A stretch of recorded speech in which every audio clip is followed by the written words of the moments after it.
In his past life, Zhang Ping was a rescue worker who died in an accident. After he died, he woke up and was reborn into that fantasy world of awakeners and mutated beasts, and in that life, he is an awakener too. He had a contract gem, which consumes stamina and mental energy to materialize, and once the target willingly consumes it, their life, soul, and consciousness will be completely bound to the summoner's will. It should be an awesome power, but there is one tiny flaw. Suddenly, Su Jingao inquired about what he was doing. Zhang Ping replied that it was nothing much and wondered if she wanted some candy. She retorted that he should get lost because no one would want to be controlled by him, a creep. He clarified that he was just kidding. The catch of his power is that the target must be fully informed and willing to form a contract with him, and if someone doesn't wish to, nothing will happen even if they consume the gem. The original owner of that body was so frustrated by that power that he almost died of anger, and it was a good thing that he was already there because his old life taught him a thing or two about dealing with stress. Su Jingao encouraged him not to give up so easily because the world is a big place and there is surely someone out there who will let him control them. But he countered that it was easy for her to say because besides him, no one would ever agree to that. He realized about him and wondered why he didn't consider that before. She probed about what he was doing. A powerful aura surged out of his body. That aura quickly dissipated. She queried if he was okay, and he assured her that he was fine. She warned him not to scare her like that again. A few moments later, Su Jingao remarked that it was getting late, so she was heading back to the dorms. She had to report to the city guard the next morning, so he didn't have to wait for her, and he wondered if she was really going through with it. She explained that she learned everything they could teach her there, so it was time for some actual combat experience to improve herself further, and he concluded that it made sense because joining the city guard to protect their homeland has always been her dream, and she finally has the chance. She reassured him not to be upset because once he is strong enough, maybe they will even get to work together someday. Zhang Ping's assigned school vocation was farmer because of his useless ability, so he laughed and guessed that it was off to the farm for him. They probably won't see each other much after that, and it still kinda sucks saying goodbye like that even if Su Jingao is technically the original body's childhood crush. He really wanted to give her a hug. His body moved and hugged her. He was surprised that his body moved on its own. Su Jingao stuttered as she mumbled she had to go, and he acknowledged that she was right. She should take care. Su Jingao was blushing as she looked back. She added that he should take care too. He smiled as he waved her goodbye. Speaking of which, he wondered if his body just hugged her on its own and if he just ordered himself subconsciously to hug her. If that was a coincidence, he has to figure out how much control he really has. He instructed himself to take off. He did the Iron Mountain stance. He also executed a mid-air flip, Xiao Liang. Time passed, and he was beat. He concluded that he could definitely make his body do pretty much anything as long as it was within the realm of humanly possible. So no flying and no transforming into another species. But the crazy part is he could even copy moves he has never physically practiced before based on his memory. So theoretically, if he could imagine it and he had the physical strength to pull it off, he could master any martial art, any fighting style. All he has to do is boost his physical abilities, and he will become stronger, but there is one more thing he needs to test. The next day, he just slowly regained his consciousness. He pondered where he was and if it was the cafeteria. His legs were killing him. He remembered that before he went to sleep, he ordered himself to go for a morning run, so he speculated if his body followed those orders even while he was unconscious. It was great as it worked, and his body could follow commands even when his brain was unconscious. It was good because nobody was paying attention to him while one of the students exclaimed that they should look because it was their classmate Liu Shiyu, which made the others excited.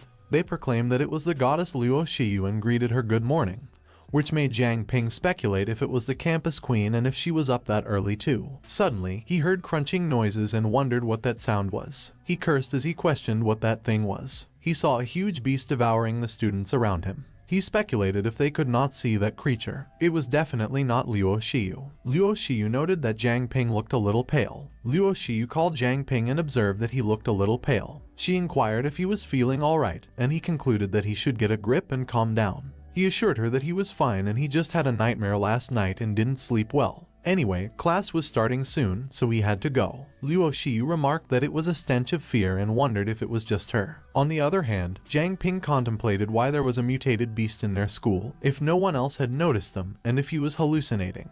He had to tell a teacher about it. He was alarmed when he saw what the teacher was doing. The teacher was also a mutated beast and was devouring a student. He quickly ran away. A few moments later, he screamed on the rooftop. He declared that something was not right at all, and as he speculated if that place was a living hell, he cursed. Come to think of it, he started seeing those things after he ate the contract gem. Whatever is going on, he has to snap out of it. He was surprised when a powerful aura surged through him just like before. A system suddenly appeared and stated that analyzing was in progress, which surprised him. The analysis was completed and playback was initiated. A few moments later, Zhang Ping wondered if he just awakened some kind of analysis ability. The system analyzed him, and as he saw his status panel, he confirmed that it was real. He pondered if it had levels and what the LVL1 effect activated thing was all about. He had the skills Absolute Command, Absolute Obedience, and Basic Analysis. Zhang Ping demanded where the heck that came from and if eating that second gem did that. A few moments later, in class, Zhang Ping broke things down. First,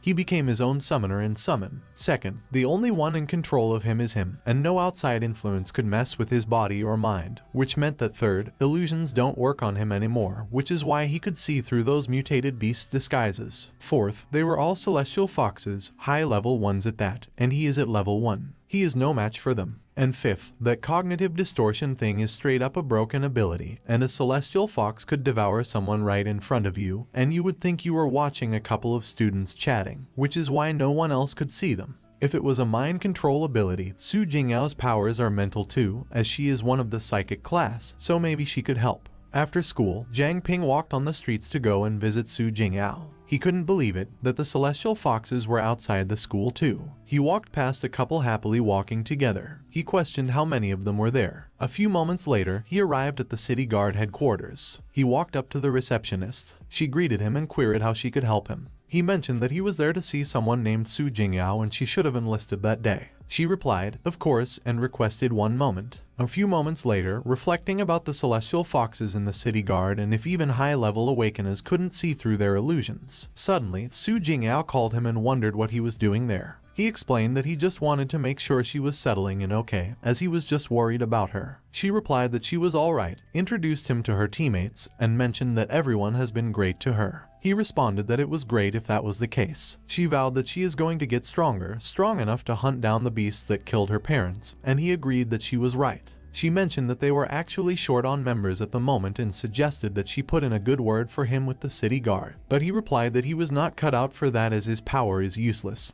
so he is better off on a farm somewhere. She replied that it was a shame, and he concluded that he was glad to see that she was doing okay, so he wouldn't bother her further. His smile faded. He bit his lip. He considered that he would see Su Jingyao around. He questioned if they were kidding him, if the city guard wasn't supposed to be the strongest in Pearl City, and how they all fell. Su Jingyao only joined that day, and yet that happened. He stopped walking. The celestial foxes have infiltrated not just the school but the entire city as well. Everyone in Pearl City is all just cattle, livestock in their twisted game. Zhang Ping has been doing some digging with his analysis ability and concluded that first, most of those celestial foxes are mid to high level. But even the city guard, who had tons of high-level awakeners, couldn't defeat those monsters. Second was that the one that killed Luo Shi was on another level, and his gut indicated that if he tries to analyze it, it will know exactly where he is. So that thing was apex level or maybe even king level, and any celestial fox capable of fighting awakeners above its weight class has to be that thing's doing too.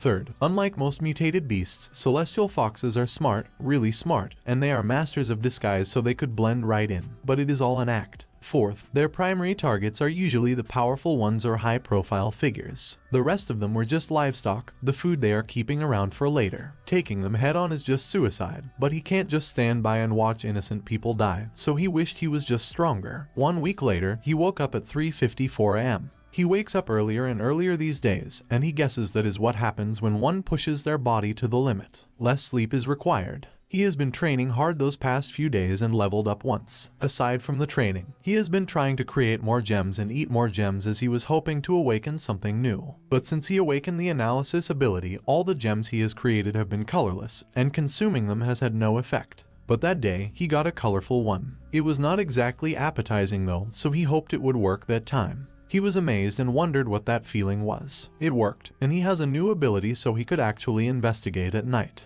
And the contract gem leveled up, so maybe it was tied to his level. If it means that every time he gets a new power he levels up, he is going to be unstoppable. There was no time to waste, so it was training time, and he might as well test out his new ability, so he activated Nightwalker. A few moments later, at the school's field, his vision was better than during the day. Suddenly, he noticed an item on the grass. He wondered if it was a ring. He analyzed it, and it failed 3 times before it became successful. It was an assassination ring, and the system also initiated a playback. He saw the Luo Shiyu imposter and another guy. He must be the ring's owner. But he definitely was seeing Luo Shiyu as a human, so he speculated if that meant that he was her enemy. No, it was impossible. Luo Shiyu was an orphan, and she would never make enemies like that, so there was only one explanation. Apart from him, there are others in Pearl City secretly fighting those monsters. Suddenly, a celestial fox inquired who was there, and he cursed. It stated that the ring was gone, so someone must have been there. But there was no trace of their presence, so it speculated how that was possible, and whoever that was, they are at least a mid-level awakener. It declared that it needed to tell His Highness immediately, which made Zhang Ping realize that it was their game and they left the ring there on purpose. Returning it at that point would be even more suspicious, so he will have to keep it for the time being. At 5:36 a.m., the sun rose up and brightened the sky. Zhang Ping remarked that it was still dark. The Nightwalker ability and the ring must have made him completely invisible, so strength isn't just about one's power. It is about the gear one could get their hands on too. Suddenly, the celestial foxes marched through the hallway. Su Jingao called Zhang Ping. He responded who it was and who was speaking. She warned that he should hide because they were coming. Luo Shiyu's imposter and a group of celestial foxes were looking for him. At 5:40 a.m., the window to his room was left open. The celestial foxes arrived in his room and caught him sleeping on his bed. Luo Shiyu's imposter wondered if that wasn't him. It declared that he should die. Luo Shiyu's imposter was about to attack Zhang Ping. There was not a flicker of emotion, and if the useless trash was really the one who ran away, he would have jumped up and fought for his life, and it was not sensing the ring either. One of the celestial foxes inquired why it did not just kill Zhang Ping because he jogs every morning but not that day, so something was not right, and it replied that it was not him. He is just food with no value. They shouldn't be wasteful with food, and everyone else concurred yes. A few moments later, Zhang Ping woke up. He let out a sigh of relief and remarked that it was too close after he spit out the ring. He totally forgot he went jogging every morning, and it was a good thing that he ordered himself to sleep and didn't arouse suspicion. He recalled that he imagined that he heard Su Jing'ao's voice earlier, and contemplated if it was just his imagination. He pondered why he was being so sentimental and he needed to get stronger, strong enough to avenge her, so for the time being, he will pretend to live normally to avoid arousing suspicion from the celestial foxes. A few moments later, at the cafeteria, one of the students wondered if she heard that the city guard found a body sliced in half near their academy that day. That body belonged to the notorious Black Death Star guy, the top assassin in Pearl City and the one who injured the old city lord. Zhang Ping speculated if it could be the person in white that was sliced in half, while the girl stated that it turned out that the old city lord's injuries never fully healed. He died young, they confirmed. If Luo Shiyu's imposter took out such an assassin that easily, that meant that its strength was even more terrifying than he imagined. But why they were putting the body on display at that time must have been a warning message to anyone working against the celestial foxes. They will definitely increase their vigilance, and he needs to find some equipment to protect himself, so he will check out the blacksmith shops after class. A few moments later, he went to the city center. It seems all the blacksmith shops in the city are controlled by the celestial foxes, and his analysis continued to fail. His analysis skill suddenly became successful. The system notified him that he had 100 successful analysis, so basic analysis has leveled up to intermediate analysis. With intermediate analysis, he could see the opponent's growth potential, and the celestial fox invited that he should come on in and take a look around. He declined no, he was good and thanked it, and resolved that he needed to find a shop that isn't under their thumb. A few moments later, at the Iron Soul blacksmith shop, Liu Beiguo boasted that he got a top-quality sword looking at the craftsmanship and the shine. Looking at him, it must be tough, so if he was willing to buy, he would give him the lowest price even if it pained him. But Liu Taifeng simply probed what that was. If he just mentioned that his daughter was waiting for him to eat, Liu Beiguo called him an old geezer. If he was deaf or something. Suddenly, Zhang Ping grabbed the sword. Liu Beiguo demanded who the punk was while he used his skill, analysis, on the sword. He challenged him for daring to steal his stuff, but the analysis showed that it was a weapon that looks good but is useless, as it has been broken before and was poorly repaired. Zhang Ping warned that he should hold on because the sword will break. But before he could finish his sentence, a loud cracking sound echoed through the room as the sword snapped in half. Liu Beiguo accused that Zhang Ping ruined everything. if he had any idea who he was. He is the direct disciple of Master Ma from the Xingyi Martial Arts Academy. Zhang Ping should prepare himself. He used his skill, fivefold lightning assault. Zhang Ping was surprised when he multiplied and attacked him from all directions, but he easily caught and slapped him across the face. He mocked if that was all, and as Liu Beiguo complained that he was fighting dirty,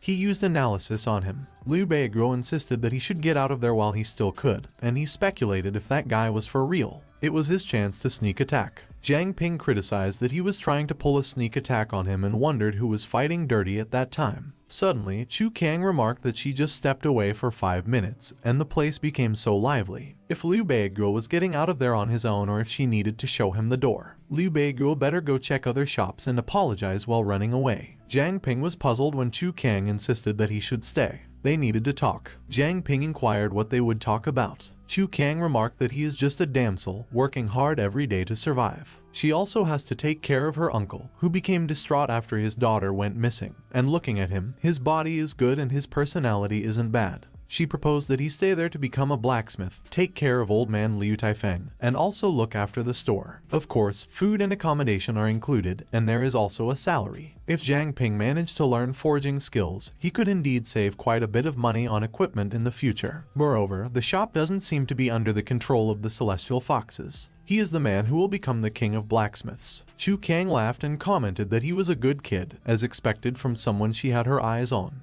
Zhang Ping should try to survive under her hands first. A few days later, Chu Kang advised that Zhang Ping should use a little more strength. Zhang Ping wondered if it was really okay for them to do such a thing, and she reassured that he shouldn't worry because no one will come in there. It was very good, and it didn't feel too bad. It was their exclusive skill, needing forging technique, and he needed to let the different materials fuse together as if he were kneading dough. He should wait there for a moment, as she will go to the warehouse to get the mold. The fuel is in the bucket by the side, and he should not let the fire die out. Looking at the scarlet serpent scale and coal, he pondered if it was all fuel, and he cursed as the fire was about to die. He should just screw it and just put things in. Lastly, throw it into the stove to continue heating it. He was surprised when the fire intensified and spread through the whole room. A huge explosion occurred. He contemplated if he was dead. His heart devoured the fire around him. He screamed in pain as the fire entered his body. He was stunned as the fire reached his eyes. He was out of breath and wondered why the fire was extinguished. His heart was beating so loudly. He felt so hot, and he used his analysis skill. He was surprised that his growth potential increased again. Taking the previous situation into account, if his guess was right, awakening a new ability will increase his growth potential, and leveling up an acquired ability will use up his growth potential. As long as he continues to awaken new abilities, his growth potential will be limitless, but he recalled that everyone has a limit to their growth potential and speculated if it could be that he is the only one that could awaken multiple abilities. If it was the fire devourer that absorbed the fire earlier. Thinking back, he had already reached LVL 3 that morning and consumed LVL 3 gem, and he questioned why the effect only activated that evening and if it does require some kind of special circumstance or condition. Chu Kang came back and wondered what happened and how the house ended up in such a situation. If he threw the scarlet serpent scale into the stove and clarified that it would cause an explosion, it was her fault for forgetting to tell him. He brought up the damages to the house, but she countered what he was saying and insisted that it was all good if he was fine. She probed how he extinguished the fire because a fire that is burning through the scarlet serpent scale isn't that easy to put out, and he replied that it was a long story. Her attention turned to the material, and as she verified if the fusing of the materials went really well, she explained that such a result requires extreme temperatures to be achieved. He is indeed talented, and the school is really blind because with his current performance, it is more than sufficient to enter the 3 big organizations. He mentioned that everyone has always called the city guard and investigation team the 3 big organizations, so he queried what the 3rd organization was. She cooled off the metal in the water after forging it. She explained that Pearl City is indeed a part of that 3rd organization. However, what the organization is called or what it does, no one knows. She recalled and verified if he wasn't trying to buy equipment previously, and stated that if he didn't mind, he could take the dagger. He responded that it was such a good dagger and wondered if it wasn't expensive. She noted that based on the market rate of the materials, it will cost around $100,000, which was 3 years of his salary. He speculated if someone like him who only has a monthly salary of $3,000 could even keep that, which made her laugh, and she insisted that he should take it as a reward for his improvement.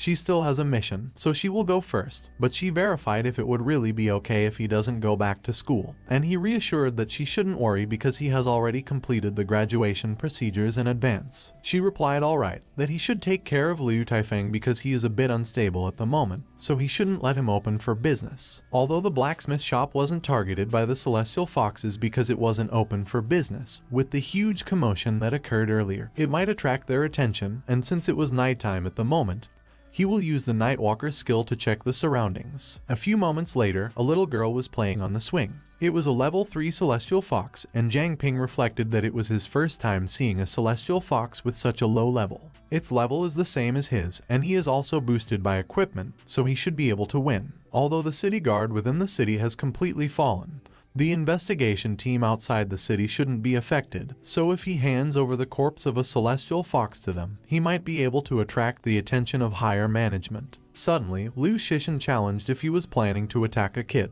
He shouldn't move, or else she will kill him. Liu Shishan remarked that Zhang Ping better not even dream of attacking, and he figured she was way stronger than he was since his Nightwalker ability, and that flashy assassination ring meant nothing against her. She could see right through his tricks. She told him to show up at the orphanage training grounds if he didn't feel like dying. He blinked, realizing she had already vanished. It seemed she wasn't one of those celestial foxes, or else he would have been a corpse by now. He had grown up in that orphanage, wasting his childhood flailing around with his sorry excuse for fighting skills in that tiny park across the street, which he later dubbed the orphanage training grounds. So he wondered if Liu Shishan somehow knew about his past and how else she could have uncovered his secrets. Not just that, she had apparently been watching him this whole time, which explained why she intercepted him right before he acted, so she must have dragged him there on purpose. Out of nowhere, a mutated beast appeared. He muttered whether there was some mutated creature lurking out there in the woods and triggered analysis. It turned out to be an armored venom-tail rat carrying a venom sac capable of injecting a brutal toxin through the bone spurs on its tail. The creature was 2 levels above him, so he needed to stay sharp, retreat slowly, and maybe reconsider heading back. But no, he couldn't. Because if he didn't handle that monster right now, the orphanage kids might stumble into the park tomorrow and get torn apart. It was just a low-tier mutated beast, and with the weapon Cho Chang handed him, he figured he could win. He lunged straight at the creature. In all those web novels he used to binge in his past life, the protagonist always turned into a battle god the second they got powers, which was total nonsense. And while he didn't have that kind of fighting instinct, he could at least command Zhang Ping's summoned beast to fight. He jolted when the mutated beast suddenly spun midair. He hadn't counted on that move, and he snapped into full defense. But the armor was absurdly thick, and the beauty's tear couldn't pierce it, so he had to outthink the monster. He managed to shove the creature back until it crashed onto a rock. It flared its venom sac. The poison pulsed at the tip of its tail. Zhang Ping dodged like a gamer, pulling off frame-perfect moves, except this was his own body on the line. He noticed that the eye was the only unarmored spot, definitely its weak point, but when it curled into a ball to defend, hitting it became a nightmare. So he needed a way to break that stance. He unlocked the basic Fire Devourer skill. His opening command came out as Pearl Fist, Ratbuster style, and he couldn't believe those mind-numbing history lessons about Pearl Fist were finally paying off. That technique focused on overwhelming an opponent through raw force, perfect for crushing tiny, nasty targets. It started with a feint. The little rat should come charging right at him. It was time to crank up the heat, and he tossed out that the mutated beast better not take it personally. The beast shrieked as the flame scorched it. This was his window while it flailed helplessly. He struck directly at the weak point. His blow detonated with raw power. Moments later, he leveled up, realizing real combat boosted growth way faster than any boring training session. Now that he thought about it, the Venom-tail rat showing up here was weird. It almost felt planted, since mutated beasts weren't supposed to exist within the city walls except for those celestial foxes. Then he barked out what was going on. He screamed as he plunged into darkness. He hit the unseen ground with a heavy thud. Liu Shishan announced she would give him 5 minutes. He immediately recognized that the voice belonged to the same woman from before. She declared that he should prove he was human. He stared blankly at the command. He was human, and he had no clue how to prove it. Zhang Ping figured that it seemed like Liu Shishan caught on too, sensing the mutated beasts creeping in the city, but she couldn't lock down where they were. which explained why she was testing him, and she probably started getting suspicious when he almost attacked that little celestial fox. He wondered if he could get even a sliver of a clue, and questioned whether that venom-tail rat had been her setup for him. She only mentioned that 4 minutes were left while his analysis kept failing over and over, 20 times straight. When 2 minutes remained, the system pinged that analysis failed 999 times, so intermediate analysis leveled up to advanced analysis, and now he could already see a target's faction allegiance. The analysis finally hit success. She was ridiculously strong. She is level 20, so no wonder she was so tough to analyze, not to mention his Nightwalker ability, and the assassination ring did nothing to her either. He had never once heard of the Purge Squad and wondered if that could be the third group besides the City Guard and the investigation team. She mentioned there was 1 minute left, and he replied that she should wait. He pointed out that she called that small park training grounds, so she must be from the orphanage like him. But he realized he didn't remember anyone named Liu Shishan, so she must have taken a new name. He questioned if she was Liu Turen. He remembered back when she bragged about her heaven-sundering, earth-shattering, CC invincible fist, so he figured he'd better pay attention. Now, in the moment, he went through the first form, second form, and third form of the heaven-sundering, earth-shattering, CC invincible fist. He doubted if it was really her, but right when he planned to push for more, she mentioned she had a second question. She brought up that, according to Academy records, his contract gem was labeled useless because its activation condition was impossible, so she wanted to know what he did. He explained that 2 weeks ago he swallowed a contract gem, turning himself into his own summoned beast, and he had complete control, making him immune to mutated beast illusions and able to see through their disguises. From what he dug up, tons of celestial foxes were hiding across that city, and he believed an entire clan of them had already infiltrated Pearl City. Their natural power was cognitive distortion, and she pressed if he was serious. He listed that the Wansheng breakfast shop owner, the Jiaoan furniture store owner on Lei Street, those 3 blacksmiths on Longzhu Street, and the little celestial fox she stopped him from attacking were all low-level celestial foxes. She could check them herself. She told him to stay put and that she'd be back soon. She asked if he really trusted that information. Jinbo mentioned the first thing they could verify was that no one had ever come across a celestial fox mutant beast type in that city before. But that cognitive distortion ability had shown up before and matched Zhang Ping's account. He'd already dispatched a team to capture those 2 shopkeepers, and they were expected back soon. Suddenly, a massive explosion erupted behind him. He demanded to know what just happened. One of his squad members reported that the breakfast shop owner went berserk and attacked them right as they were escorting her out of the city. The shop owner lunged straight at Jinbo. He muttered that she was an idiot. He struck her head-on with his fiery punch without hesitation. He sneered and told her not to overestimate herself. The disguise covering the shop owner dissolved away. He stated that it looked like the information was legit. So now they finally knew what they were up against, and they needed to alert the other squad and take out the target immediately. And everyone responded in agreement. Meanwhile, at Pearl Academy, Luo Shiyu's imposter was lounging by her balcony. Suddenly, she sensed what was happening to her pack. Her attendant was startled when she abruptly sat down. She burst out from the balcony. She announced that Yueju was dead, killed outside the city, and another one died on Leia Street. They'd been taken down instantly, their presence wiped, and even her tracking couldn't catch them. She demanded to know who those people were. At the darkroom space, Zhang Ping wondered if she checked, and she confirmed she did, but mentioned they couldn't be fully certain because that sudden knack of his for piercing through celestial fox illusions might be a setup, and maybe those things actually wanted him to see. That's why he'd be their lookout, while she'd guard him in secret for now. And if he stumbled on anything, he should reach out to her at night. He teased if it counted as both protection and surveillance, and went with it, figuring as long as they could take care of those celestial foxes, it was fine. She told him to keep the jade pendant since it came in pairs, one called Cold Jade and its twin Warm Jade. If danger hit, he just needed to flare up the Cold Jade with fire, and her Warm Jade would heat up, letting her know, and she'd rush to him as fast as possible.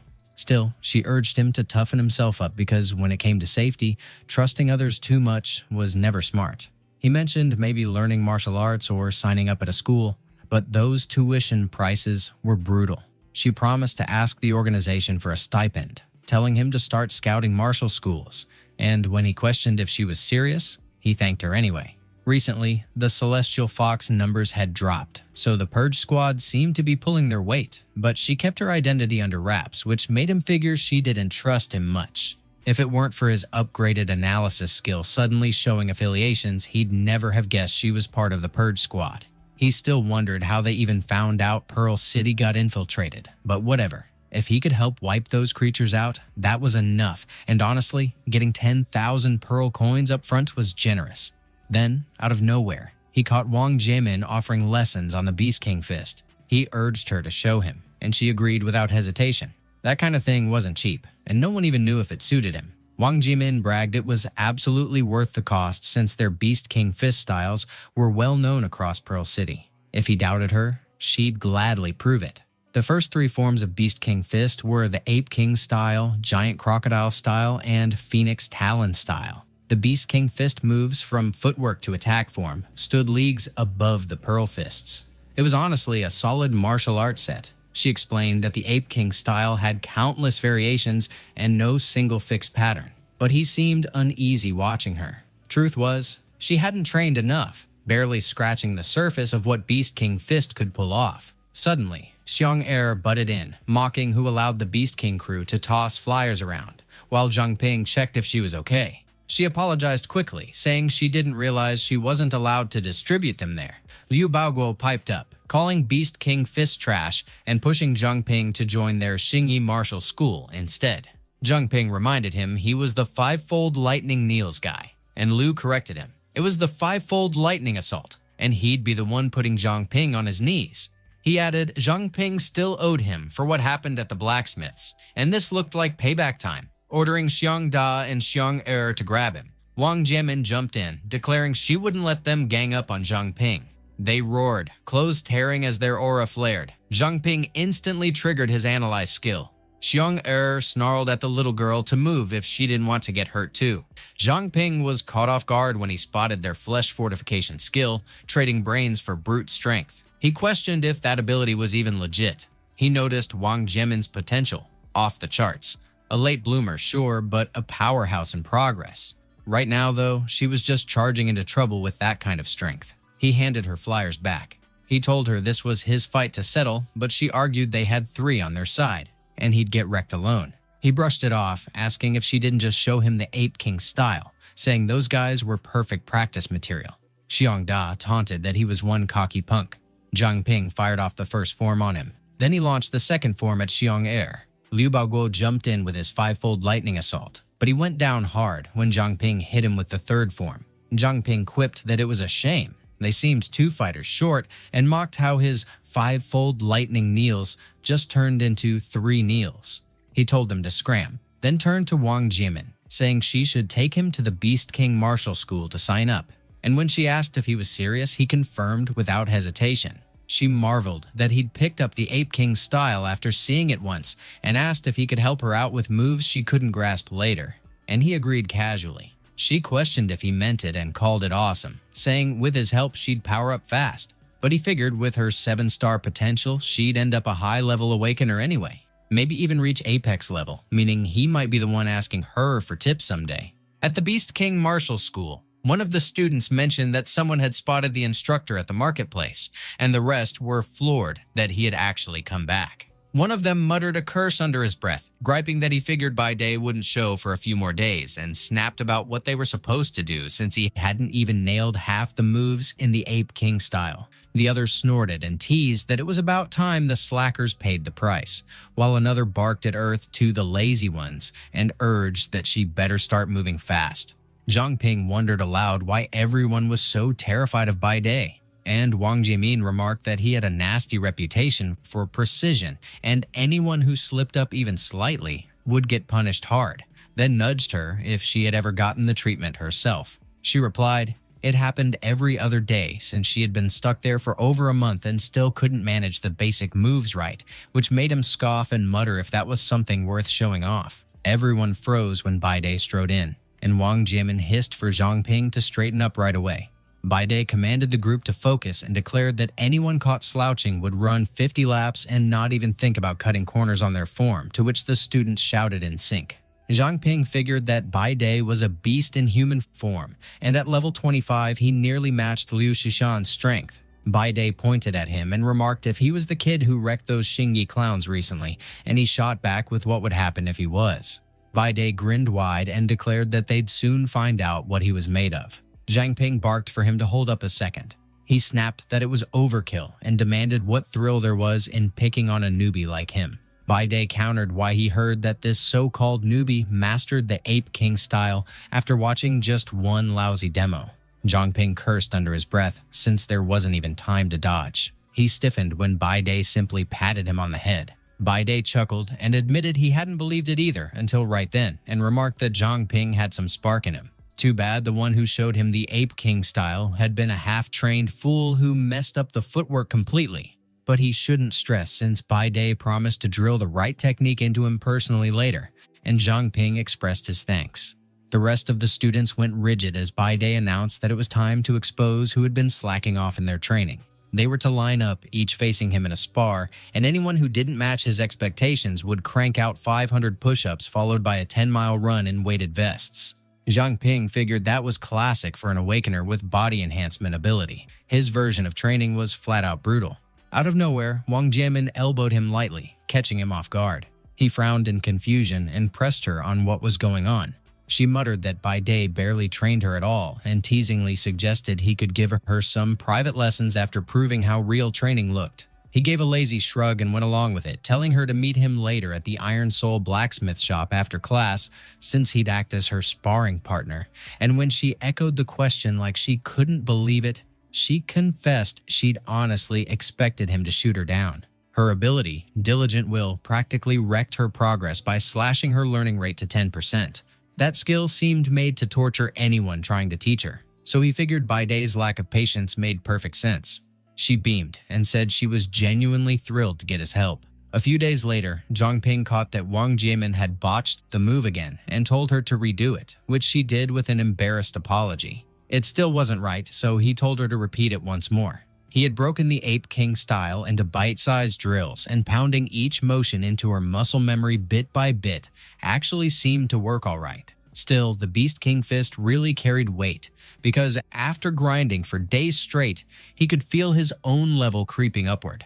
Out of the blue, Cho Chang yelled his name from afar and announced she was back. He recognized the voice, confirmed it was Cho Chang, and told Wang Jiemin to keep at her training while he went to see what was up. Moments later, Cho Chang mentioned it had been a narrow escape since, for whatever reason, hardly any wild or mutated beasts were left around there. They'd been forced to push deeper into the northern forest, and to make things worse, they stumbled on a whole pack of wolves.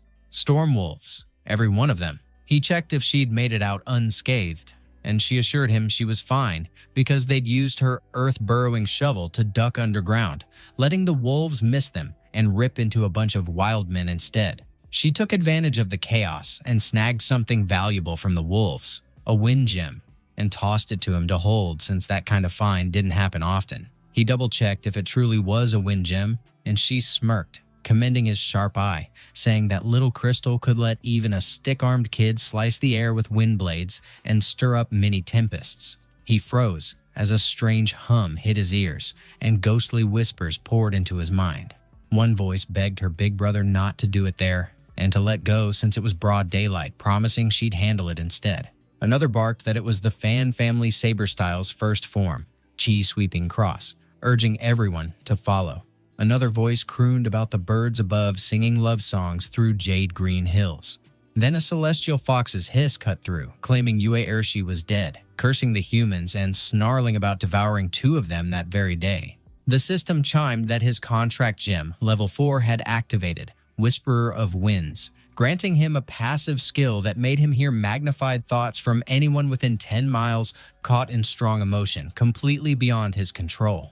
It was indeed a new power, much like the Fire Devourer before, so he guessed the contract gem just needed extra time to awaken. Suddenly, he caught a celestial fox's whisper muttering that there were 2 humans inside his shop, him and Wang Jiemin, and apparently he was the one who'd gotten them into that mess with Luo Xiu back in the dorms.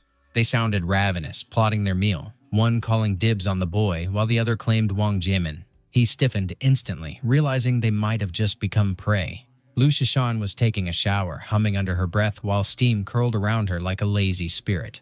As soon as she stepped out, she spotted the warm jade pulsing with a weird ghostly glow that made her stomach twist. She muttered that it was bad news and that Zhang Ping had probably run headfirst into trouble again. It had been dragging on too long already, and Zhang Ping was starting to wonder where she'd vanished to, since those celestial foxes were pacing like wolves, clearly ready to burst in any second.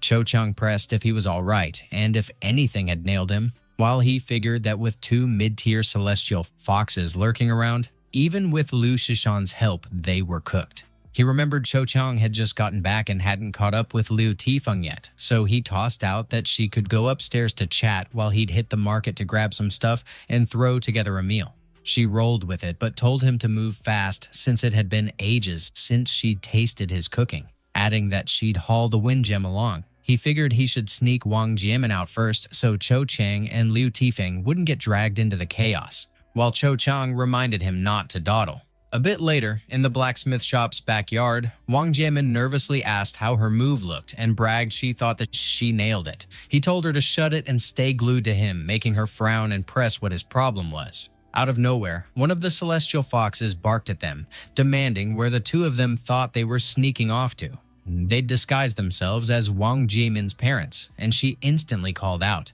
asking what her mom and dad were doing there, but Zhang Ping warned her to back off. She waved him off, saying he should chill since it was literally her parents and everything was fine. The dad gave him a long look and asked who the jumpy kid beside her was, remarking that he looked like he'd seen a ghost. She explained that he was just a buddy from her martial school. Then the darkroom space snapped into existence, and while he figured the timing was dead on, Wang Jiemin froze wide-eyed and demanded what the heck that thing was. The celestial foxes growled that they were slipping away, and while she hollered for her parents, he barked that she shouldn't bother worrying about them. He barked another command, telling her to cling on with everything she had. He hissed a curse under his breath as the celestial foxes streaked closer like silver streaks in the dark. He flinched hard when pain ripped through his back from a sudden strike. Moments later, the dust thinned inside the eerie darkroom space. Wang Jiemin anxiously pressed if Zhang Ping was all right, and he muttered back that he was fine. She pushed for an explanation, but he warned her to stay clear because those were twisted, mutated beasts. The mom sneered that he could actually see through their disguise, which she admitted was impressive. The dad growled that all the more reason he shouldn't be allowed to live another second. Their speed shredded the air, leaving no gap to dodge, and Zhang Ping grasped that this was the terrifying gulf of power between them. Meanwhile, the mom crooned that Wang Jiemin was her darling girl, and Zhang Ping caught on that the creature was zeroing in on her. As she froze in disbelief, he spat another curse, his grip slipping under the strain. Suddenly, Lu Shishan's voice sliced through the chaos, ordering him to get out of the way. She unleashed a surge of ice that tore through the celestial foxes in a furious storm of frost. She lunged in for the final strike, but Wang Jiemin cried out in protest. She darted forward with her sword, slashing wildly in a blur of desperate motion. She demanded if they were both still breathing, and Wang Jiemin wailed no. She screamed, demanding why she'd killed her parents, and Zhang Ping snapped back that those creatures weren't her parents. They were celestial foxes parading around in their stolen skins. She shouted that he was lying and that it couldn't be true because they looked exactly like her mom and dad. He shot back, pressing why they never showed their real faces, and she rushed out. That evidence pointed to a king-level celestial fox hidden inside the city whose power boosted its pack's illusions, making it so even a weak fox within the walls could fool a high-tier awakener, and that the ones they'd killed before had only dropped the disguise once they were outside. He caught on instantly to what that implied, that he might be the only one who could cut through their illusions. He called out to Wang Jiemin, declaring those monsters had slaughtered her parents and stolen their faces. She remembered their warm, gentle smiles that felt so real. He swore again that it was the truth. She refused and demanded how.